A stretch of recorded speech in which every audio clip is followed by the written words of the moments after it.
9ই August আবারও শহর কলকাতা তিলোত্তমার বুকে আবারও একটা মিছিল, রাত জাগো মিছিল।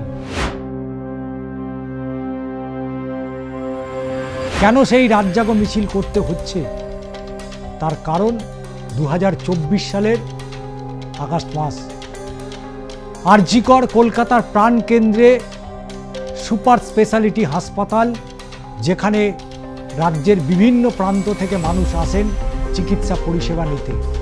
সেই আর.জি. কর হাসপাতালের একজন চিকিৎসককে ধর্ষণ এবং তারপরে খুন, ধর্ষণ করেছিল, তারপরে খুন করার পরে এই কারণেই খুনটা করা হয়েছিল যাতে কোনো তথ্য প্রমাণ পুলিশের কাছে না যায়।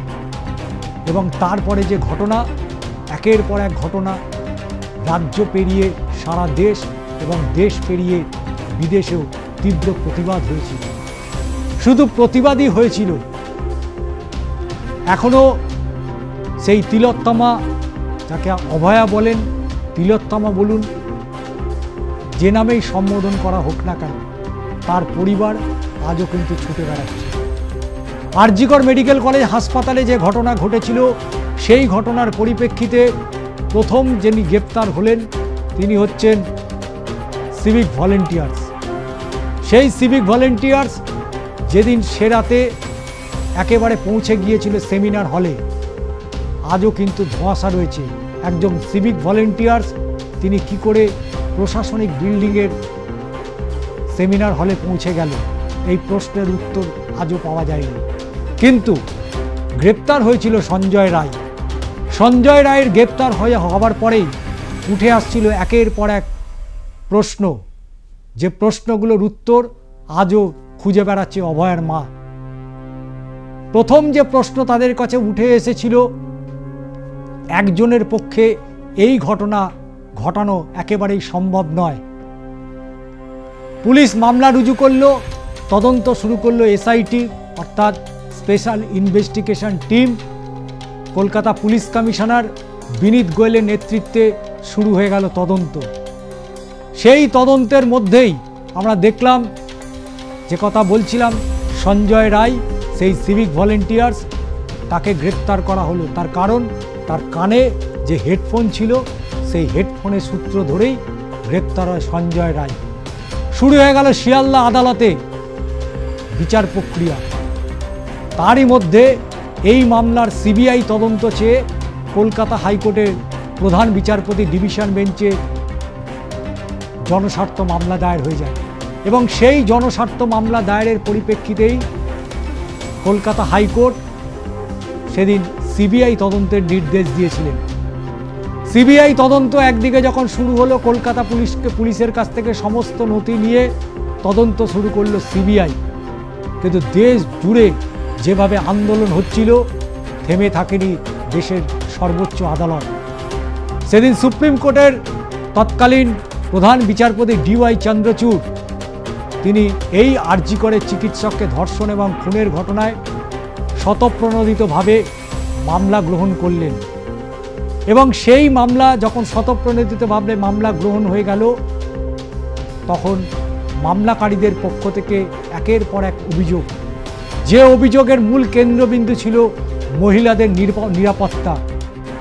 মহিলাদের নিরাপত্তা, মহিলাদের যেখানে রাত্রি যাপন করে, অর্থাৎ হসপিটালে তাদের যখন ডিউটি থাকে, সেই ডিউটির সময় যেখানে তারা মূলত বিশ্রামাগার যেটাকে বলা হয়, সেই বিশ্রামাগার থেকে শৌচালয় পর্যন্ত হসপিটালের বিভিন্ন প্রান্ত থেকে যাতে সিসিটিভি চাদরে মুড়ে ফেলা হয়।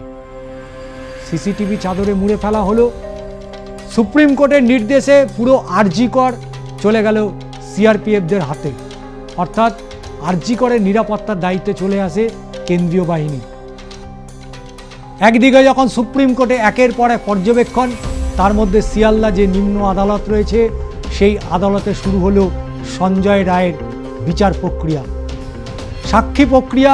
প্রথম সাক্ষী দিতে এলেন নির্যাতিতার বাবা, তার সাক্ষীর হাত ধরে শুরু হলো বিচার প্রক্রিয়া। আমরা সেই বিচার প্রক্রিয়া দেখেছি, টানা বিচার প্রক্রিয়া চলছে। সেই বিচার প্রক্রিয়ার মধ্যে সুপ্রিম কোর্টের একজন আইনজীবী চলে এলেন কলকাতায় অভয়ার পরিবারের হয়ে আদালতের সওয়াল জবাব তিনি করলেন। একদিকে যখন সুপ্রিম কোর্টে মামলা চলছে, তার পাশাপাশি কলকাতার শিয়ালদার যে নগর দায়রা আদালত রয়েছে সেখানে বিচার প্রক্রিয়া চলছে সঞ্জয় রায়। সাক্ষী বক্তব্য, পাল্টা বক্তব্য, তারই মাঝে সঞ্জয় রায়কে পুলিশ যেভাবে প্রোটেকশন দিয়ে নিয়ে যাচ্ছিল, সঞ্জয়কে যেভাবে পুলিশ নিরাপত্তা দিচ্ছিল, তাতে করে বলার অপেক্ষা রাখে না যে আদতে ঠিক শিয়ালদা আদালতে সেই সময় ঠিক কী ঘটনা ঘটছিল। পুলিশের প্রিজন ভ্যান, 2 করে 3টে করে প্রিজন ভ্যান, সঙ্গে 2টি সাদা গাড়ি, সঞ্জয়কে কোথায় কোন গাড়িতে নিয়ে আসা হচ্ছে সংবাদ মাধ্যমের চোখে ধুলো দিতে বিভিন্ন পরিকল্পনা করেছিল কলকাতা পুলিশ, কিন্তু সেটা আটকাতে পারেনি।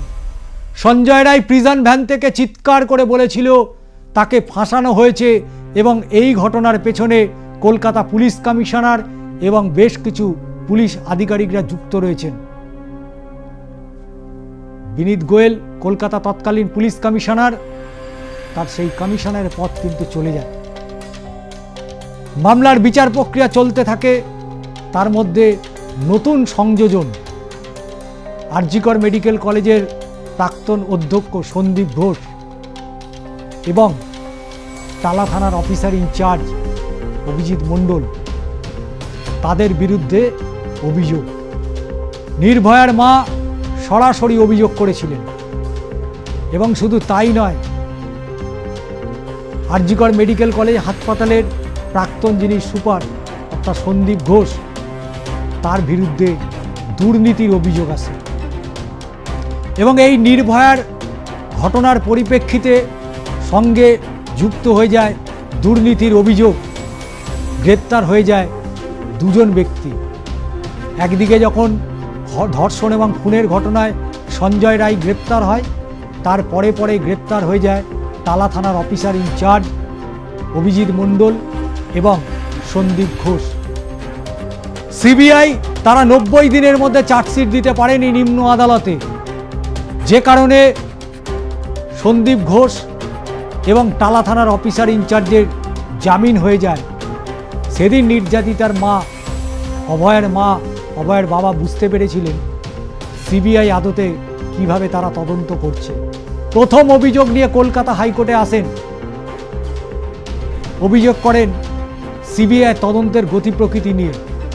সিবিআই এ রাজ্যে তদন্তের যে ব্যর্থতার ছবি তারা তুলে ধরেছে বছরের পর বছর ধরে, আরও একটা তাদের ব্যর্থতার ছবি অভয়ের এই তদন্ত। তারই মধ্যে শিয়ালদা আদালতে বিচার প্রক্রিয়া চলছে, সেই বিচার প্রক্রিয়ায় সিভিক ভলেন্টিয়ার সঞ্জয় রায়ের আমৃত্যু কারাবাস এবং আর্থিক জরিমানা।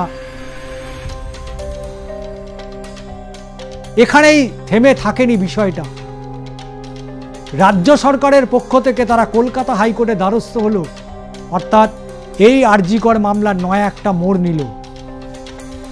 রাজ্য সরকারের পক্ষ থেকে শিয়ালদা আদালতের যে রায়, সেই রায়কে চ্যালেঞ্জ করে তারা মামলা করল।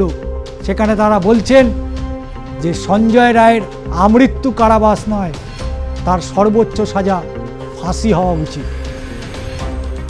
বিধানসভায় জরুরি ভিত্তিতে অধিবেশন ডাকা হলো, সেখানে নিয়ে আসা হলো অপরাজিতা বিল। যে অপরাজিতা বিলকে নিয়ে শাসক বিরোধী তরজা তুঙ্গে, তবে এক্ষেত্রে বিরোধীরা সরকারের পাশে থেকেই সেই বিলকে সমর্থন করেছিল এবং সেই বিল পৌঁছে গিয়েছিল রাষ্ট্রপতির কাছে। যদিও সেই বিলে সই হয়নি, সেই বিল নিয়ে ধোঁয়াশা রয়েছে, কিন্তু তারপরে সঞ্জয় রায়ের যাতে ফাঁসি হয়, রাজ্য সরকার এইরকম একটা যখন দাবি নিয়ে কলকাতা হাইকোর্টে দ্বারস্থ হলেন, ঠিক তার সঙ্গে সঙ্গেই সিবিআইয়ের পক্ষ থেকে তারাও কলকাতা হাইকোর্টে আরেকটি মামলা ঠুকে দিলেন। মামলা ঠুকে তারা কি বললেন, তার কারণ তারা হিসেবে ব্যাখ্যা বললেন যে রাজ্য সরকারের এই মামলা করার কোনো রকম এখতিয়ার নেই।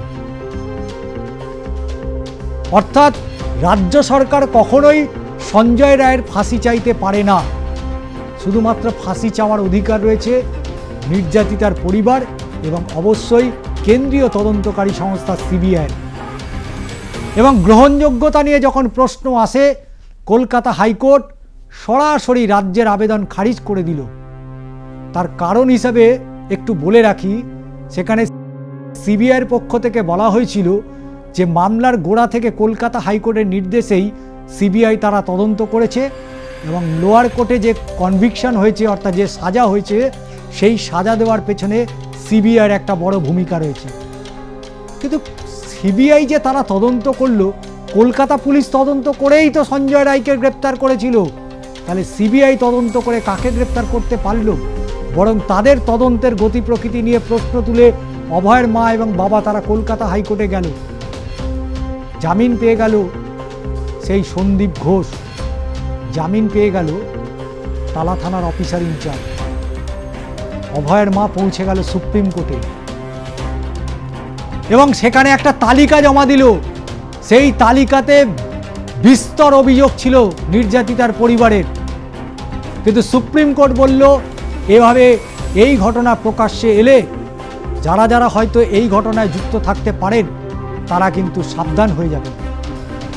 সুপ্রিম কোর্টে তৎকালীন প্রধান বিচারপতি ডিওয়াই চন্দ্রচূড় অনেক পর্যবেক্ষণ দিলেন, দেওয়ার পরে তিনি অবসর নিয়েছেন। তারপরে এলেন সুপ্রিম কোর্টের প্রধান বিচারপতির দায়িত্বে সঞ্জীব খান্না। মামলা চলছে, কলকাতা হাইকোর্টে চলছে, মামলা চলছে শিয়ালদা আদালতে। কলকাতা হাইকোর্টে নির্যাতিতা অর্থাৎ অভয়ের মা এসে দাবি করলেন সিবিআইকে দিয়ে নয়, অন্য যে কোনো নিরপেক্ষ তদন্তকারী সংস্থাকে দিয়ে তদন্ত করা হোক। কলকাতা হাইকোর্ট সেই মামলা পাঠিয়ে দিল শিয়ালদা আদালতে, অর্থাৎ বিচারপতি তীর্থঙ্কর ঘোষ এই মামলার মীমাংসার জন্য পাঠিয়ে দিলেন শিয়ালদা আদালতে। শিয়ালদা আদালতে অভয়ের মায়ের যে আবেদন, সেই আবেদন খারিজ হয়ে যায়। সুপ্রিম কোর্টে মামলা কোথায় আছে? বিচার ব্যবস্থায় এত মামলা, কোন মামলা ছেড়ে কোন মামলা ধরবে?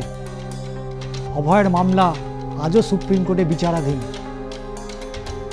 আবার সেই 9 আগস্ট, যে 9 আগস্টকে কেন্দ্র করে ইতিমধ্যেই সরগরম হয়েছে রাজ্য রাজনীতি। অভয়ের পরিবার তারা সোশ্যাল মিডিয়াতে আহ্বান জানাচ্ছেন অরাজনৈতিক দল, অরাজনৈতিক মানুষ তারা যাতে এই মিছিলে তারা সামিল হন। সেই 9 আগস্টের মিছিলকে কেন্দ্র করে কলকাতা হাইকোর্টে ফের নতুন করে মামলা রুজু হয়ে গেল। দুজন মামলাকারী, প্রথম মামলাকারী তিনি অভিযোগ করছেন নবান্ন অভিযান করলে রাজ্যের জনজীবন স্তব্ধ হয়ে যায়, ব্যবসা বাণিজ্য লাটে উঠে যায়। রাজ্যের অ্যাডভোকেট জেনারেল কিশোর দত্ত বলছেন 47 জন পুলিশ আধিকারিক তারা আক্রান্ত হয়েছে, কারো চোখ নষ্ট হয়ে গেছে। এই ঘটনায় 140 জন গ্রেপ্তার হয়েছে। নবান্ন অভিযান হলে সরকারি সম্পত্তি নষ্ট হয়ে যাচ্ছে, ব্যবসায়ীরা ব্যবসা করতে পারছে না। এমন কোন সংগঠন তারা এই 9 আগস্ট মিছিলের আবেদন করেছে? না কলকাতা পুলিশের কাছে, না হাওড়া পুলিশ কমিশনারের কাছে। কোনো সংগঠনের পক্ষ থেকে কারোর কাছে কোনো আবেদন করা হয়নি, অথচ মানুষের মুখে মুখে পৌঁছে যাচ্ছে 9 আগস্টের এই মহা মিছিলের কথা। তবে এই 9 আগস্টের যে মিছিল, সেই মিছিলে কারা কারা অংশগ্রহণ করবেন, কারা কারা অংশগ্রহণ করবেন না, সেটা সময় তার উত্তর দেবে। তবে নির্ভয়ার যে বিচার এখনো হয়নি, তার যে সুবিচারের আশায় তার পরিবার যে ছুটে বেড়াচ্ছে, আরজি করে সেই জুনিয়র ডাক্তাররা যারা সেদিন আন্দোলনের একেবারে প্রথম সারিতে ছিল, তাদের মধ্যে ইতিমধ্যেই 3 জন চিকিৎসককে হাইকোর্টে ছুটতে হচ্ছে। তার কারণ তাদের পোস্টিং অন্য জেলায় করে দেওয়া হয়েছে। স্বাভাবিকভাবেই অভয়া শুধু নয়, অভয়ের মতো সারা দেশ জুড়ে একের পর এক যে ঘটনা ঘটছে অভয়ের মতনই, তার প্রতিবাদ অবশ্যই হওয়া উচিত। মানুষের বিশ্বাসযোগ্যতা কোথায় যেন হারিয়ে যাচ্ছে।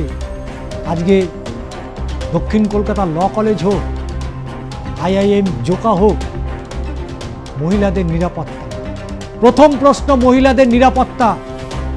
নিরাপত্তা কি হবে? অভয়া কি সুবিচার পাবে না? যদি পায় তাহলে কবে পাবে? ঘটনার 1 বছর কেটে গেল। সিবিআই ট্র্যাক রেকর্ড যদি পশ্চিমবঙ্গের দেখা যায়, এখনো পর্যন্ত সিবিআই এমন একটি মামলা তারা নিজেরা দেখাতে পারবে না যে মামলা সিবিআই তদন্ত করেছে এবং নিম্ন আদালতে বিচার প্রক্রিয়া সম্পূর্ণ হয়ে অভিযুক্ত আজকে জেল খাটছে। কিন্তু সিবিআইয়ের ওপরেই আস্থা রাখতে হচ্ছে নির্ভয়ার পরিবারকে। মানুষ কি বলছেন, মানুষ কি চাইছেন, চলুন দেখে নিই 9ই আগস্টে মানুষটি কি চাইছে, কি বলছেন।